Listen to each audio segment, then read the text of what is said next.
Welcome back. Now, last week we celebrated International Women's Day, and it's very clear that over the past few years, a lot more companies, a lot more people are going into areas that can help support women more and more in everything they do. And one of such people is here with us today. Now, on SME this morning, we have Ife Durosinmi-Etti. She's an author, she's an entrepreneur, and she's a global leader who has done what she can to use her heels to break some of those glass ceilings. But what is it she actually does? Off the top of my head, what she has is a company that helps provide funding for young SME owners, especially for females. Welcome to the show. Thank you. Thank you so much for having me. I'm excited to be here. All right. So there are many different types of business women decide to go into, especially when they have experience in different areas. Let's touch on what you used to do before you started what you do now.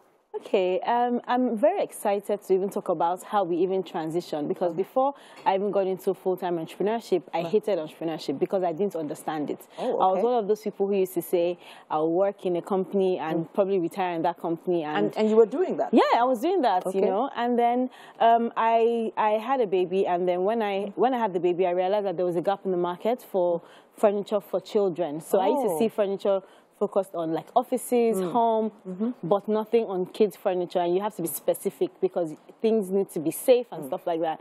So I said, you know what, let me help a couple of people who don't, who have kids, but they don't have access to, safe furniture for their kids. So we started making furniture for children here in Nigeria.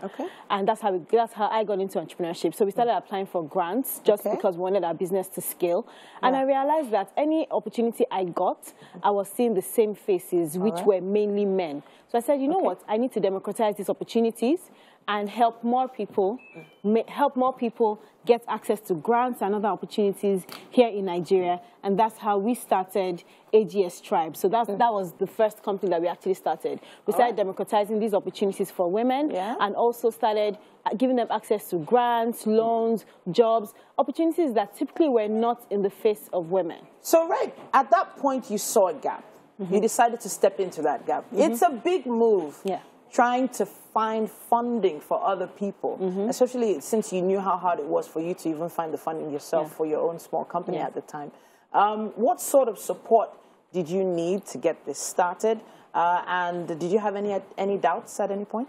Oh, yes, I had doubts all the time. Like, it was very, very difficult when we first started because furniture business is big business, right? You need a lot of funding. If you need to hire people, if you need to get a factory, it needs a lot of capital in the initial stage. So it was very, very difficult for us at the time. But we had mentors, and I was lucky to get into the Autonomous Entrepreneurship Program, and that gave us like a huge support system that we needed to actually take ourselves to the next level. I've not actually met too many of the people that have benefited from that particular initiative. I've heard about it over the years, and it's great to hear from someone who successfully was able to come out of that initiative. But then you decided to build one yourself. Yes. Now, I know that you don't call it the AGS Tribe anymore. You call it Her Economy. Yes. And it's very female-centric. It is International Women's Month for us. So why women? Oh, God. Like, my story is so funny because growing up, I was very lucky. I was very privileged, and my dad literally did everything for us, right? And my mom also gave up a career. She's a lawyer. She has her master's and everything. She gave up a career to focus on, bringing us up and, ensuring that we're all right. And then 17 years later, she wanted to now start her business, and she realized that she didn't have money to start off her business. She didn't have the savings, and she didn't have, what she needed to take that business to the next level. And I realized that, and also at this point, her and my dad had also split up. So it was very, very difficult for her. She had to struggle. She went through so much at the time. And I was like, this can actually happen to another woman. And for other women, it might not even be that, you split up with your spouse. It might just be, maybe your spouse died. It might be that you want to just contribute to, your family. It might be you want to contribute to society. All kinds of things can happen to you. Why would you leave income generation to only the man in the house? As a woman, you have a way, or you can also contribute to, things around you. So I said, you know what, it ends with me, right? People need to understand that women have things to contribute. And I saw how my mommy struggled and how she came back up from where she was at the time. And it took a while, but she actually came out of it. So I said, you know what, I'm going to help even more women understand that you don't have to necessarily give up your career or your life, you know, to take care of your children. I'm happy for the sacrifices, obviously, that she made and everything, but it's important for people to know that you can, and show them the examples of other women who also have done it successfully, and take, you know, lessons from them on how they were able to achieve those things. Okay, so I'm thinking about the average SME's goals. You know, they have an end game for the first 2 years, first 3 years, first 5 years, in terms of making profit. What you've decided to do doesn't really feel like that kind of business where you can actually estimate or project how much you're going to make from this. It doesn't feel like one of those very profit-building businesses. It feels very CSR-like. So how is this a social enterprise as opposed to an SME? It's a social enterprise, and it's actually a business that can actually bring in big money. And it's funny how people always think, oh, it's a CSR business. And it's important for a lot of businesses to start looking at their businesses as social enterprises, so that they know that it has to also be impact-driven. And that's what we've been able to do, right? So basically, some of the ways that we make money is through subscriptions, right? So we have a community, and the community is free and paid. So even with the free people on free, we also give them value, and we also get value for them. So for example, people pay for advertising. We have over 15,000 members in our community. And you know that these are credible people, professionals who also have access to some sort of disposable income. If people want to put their products in the faces of these women, they come to meet us to advertise. Also, we also have subscription, like I said, where people get access to discounts and all of that, things that they would do to also save money for themselves. And if you pay that subscription, you'll be able to do that, you know. So there's so many ways that, you know, we can generate an income. So people need to also start thinking of different ways that you can impact the lives of people and also generate income for your own self as a business. Because there's no point, you know, necessarily, if you're not starting out as a charitable business, there's no point, you know, just doing everything for free, because you can't scale that way. Okay. So speaking of scaling, I'm trying to think of how you're, you know, going to scale this up later on. I'm wondering how you scale up such a business. It does feel like, obviously, there are so many SMEs owned by women, run by women, not essentially successful in the long run.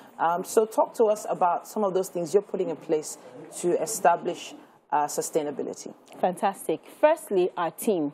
And that's the first thing even investors look at when you're actually taking your business to the next level. We have such a solid team. We have someone who has joined us from Deloitte. We have somebody who has joined us from the banks. We have people who work with us, who even volunteer with us from all over the world to ensure that what we're doing is actually, you know, sustainable, and we're actually profitable as well. Another thing we are also doing is we've also raised money. We've raised capital for our business. And the way we raised it was also a powerful story. For example, or how it happened was because people have seen the traction and the impact we've made so far since we started in 2018. When it was time for us to raise money for our business, we were able to raise $600,000 in 24 hours. And that had never been done before. And most of it came from our community members who are women, right? So these are women who understand what we're doing, and they know that, okay, they've benefited from it. We offer capacity building sessions, and all of these are free to our members. It's mind blowing. And I have to say, starting up something like this, you wouldn't expect one individual to do that. I'm not going to say one woman. I'm going to say one individual to do that.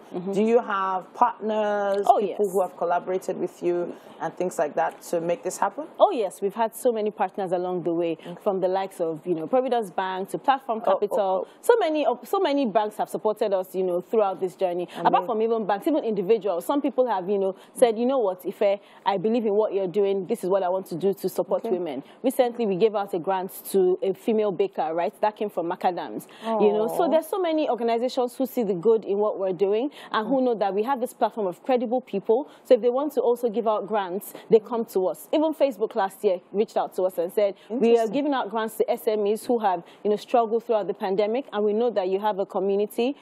We want to engage them. So there's a young SME owner watching right now. You know, and she's probably doubting herself. She's probably wondering, how do I go about this? Would they listen to me? What sort of criteria do you look out for when bringing on new members? So I would say do it afraid. You know, you have to be a person of value for other people to also listen to you and think about you when an opportunity comes up, right? So be a person of value, build your own personal brand, build a fantastic footprint. Last week, we gave out awards to women all over the country who are doing amazing things, right? And we got judges from the World Bank, from the IFC, from even Nigeria, right, who looked at the profiles of these people. And one thing stood out for me. A lot of the people who won were people who were more visible. Wow. And these so social media, online platforms. It is super, super important. Build yourself, because that's the only way. And the truth is that you might think these things, this recognition, you know, it's just a recognition. No, I don't really need it. But it actually makes a difference in your career. Yes, so it's important. Amazing. Yeah. So we need to make sure that the business is visible. Obviously, if people can't see your business online, it's as if your business doesn't exist. Yes. It also gives you credibility and like, I guess now our CV is not as important as our online footprint. Yeah. And your online footprint is amazing as well. I've been looking out for you, and I see amazing things all the time. Thank you so much for coming to share your journey with us. Thank you very much for having me.